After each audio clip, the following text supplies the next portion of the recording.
Well, we swept the Pelicans in the regular season, so good. Good. It actually feels good to actually sweep them this year.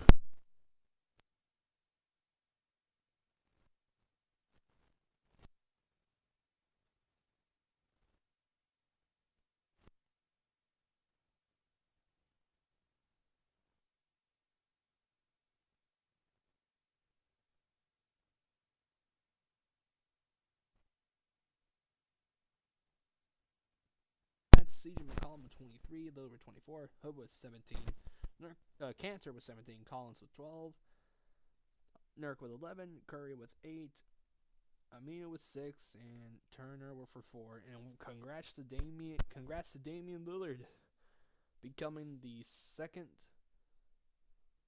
Blazer in scoring. So the second all-time leading scorer is Damian Lillard, passing a player who is still playing to this day, but with a different team, LaMarcus Aldridge.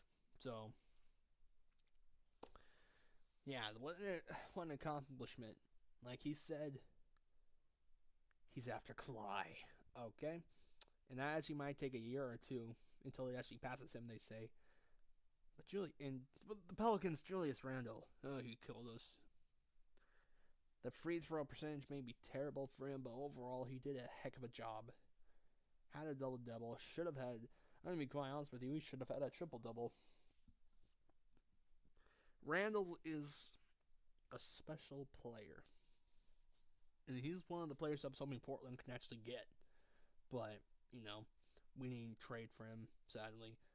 But he's a free agent this offseason, so hopefully we can get him to come here. It'd be great if Aminu leaves, because he's a free agent too. Just give me him or Nikola Mirotic at the power forward position, and I'll be good. Payton had a triple-double, so he did really good. Jackson, I think, did decent. Hold the door. Hold the door. Hold the door. Okafor. That's... I'm seeing a Game of Zones. If you guys remember that one. But yeah, he actually did okay, but then, foul problems kept happening to him. And their bench did not really help them that much. And now for the percentages and all that. Pelicans did beat Portland in field goal percentage, but the Blazers outlasted them with 3-point percentages. I'm telling you, I'm just someone kind of sick of seeing Portland keep going for threes too much. There's nothing wrong with it. It's just that when you're doing too much, you're not like Golden State, gain it like that. Free throw percentage, Portland was like, what was it, 5-10, and then they started off ending pretty well. And well, the Pelicans, I'm going to be honest with you, if they have not had that free throw problem, especially with Randle, they could have won this game. And could have had Anthony Davis, and they could have won this game. Turnovers, the Blazers had too many. Pelicans had more assists. We outbeat them in the rebounds, tied with steals, but more in the blocks. They had more personal fouls than us than we did with them. So, at least, and Nurk did actually went out with 6 fouls, so that sucked to get the finish. But still, Cantor, I think, didn't get enough. So overall, in this game, I'm going to be honest, I thought we were going to lose this game. The Pelicans played a well enough game to make this interesting. But because of this win, also, the Blazers are at the 4 seed still. They're, I think, a game or a half ahead of the Thunder. And Portland does play San Antonio tomorrow. If they beat the Spurs, they would be in the 3rd seed. Because they own the tiebreaker with Houston. So really, it's going to come down to Portland. It's still going to come down to Portland, OKC, or Houston for that 3rd seed. I still think the safest option would be Houston to get the 3rd seed. I would love to have that 3rd seed. I really would. I'd rather not play teams like Oklahoma. I'd rather not. I'd rather play the Spurs, Jazz, and the Clippers. I think those are the 3 teams I would rather play against than than the Thunder and the Rockets and Golden State. Any way to try and avoid a way to get past the first round to the second round to avoid Golden State. Even though Golden State may look more vulnerable this year, they don't look that dominant on defense like they most of the time do. But still, you shouldn't be concerned if you're a Warriors fan. You shouldn't really be concerned. So, right now at this point, I think this was like an important win. And then, Houston, you got to hope that something happens to Houston and keep hoping that they keep losing. I almost lost to the Suns, and my gosh, the fact that the Suns have pulled up an upset with the Lakers and the Warriors and almost with the Rockets, they might have a bright future ahead of them. We don't know when, but one day they will have a bright future, and we'll be looking.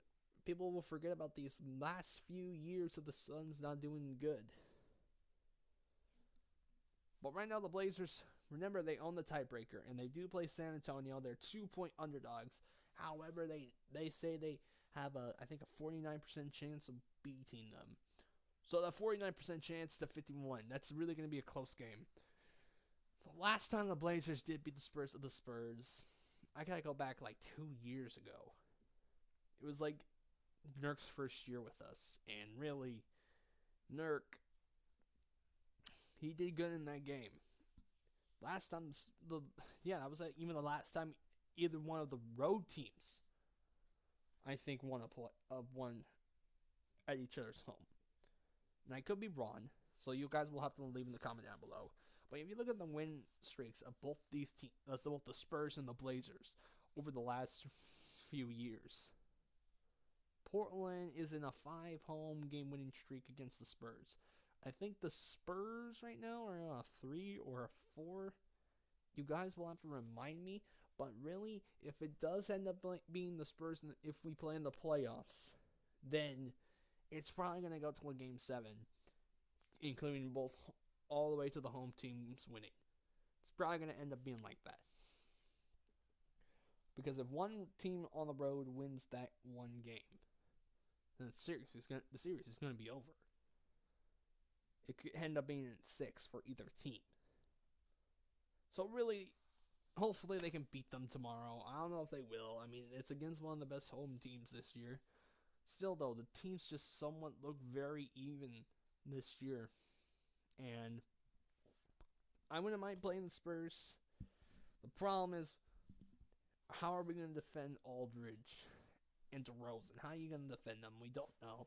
But how can they defend Damian, CJ? And we don't. And I don't think Harkless is going to play tomorrow. But Rodney Hood looks like he can help us a lot for tomorrow. And they didn't play them. They did play against Hood when he got traded to Portland, and he did decent for his first game. And this is Hood's second highest game with the Blazers. The highest is obviously 27 when he was on the bench, but he didn't have his first start. So really, I don't know how the rotation will work. If he is the start again, then we will have to discuss about who should now be, once again, the starting small forward. Is it going to be Harkless? Is it going to be Hood? Is it going to be Layman? Who knows? I don't even know. But still, this game was still an important win. Not that far from that third spot, just a half a game.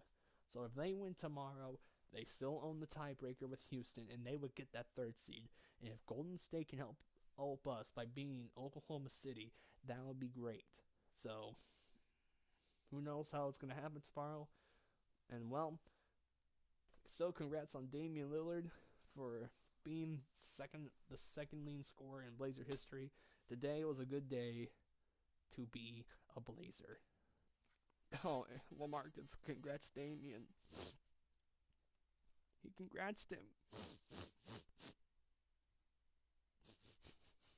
Please. Come back soon, man. Please.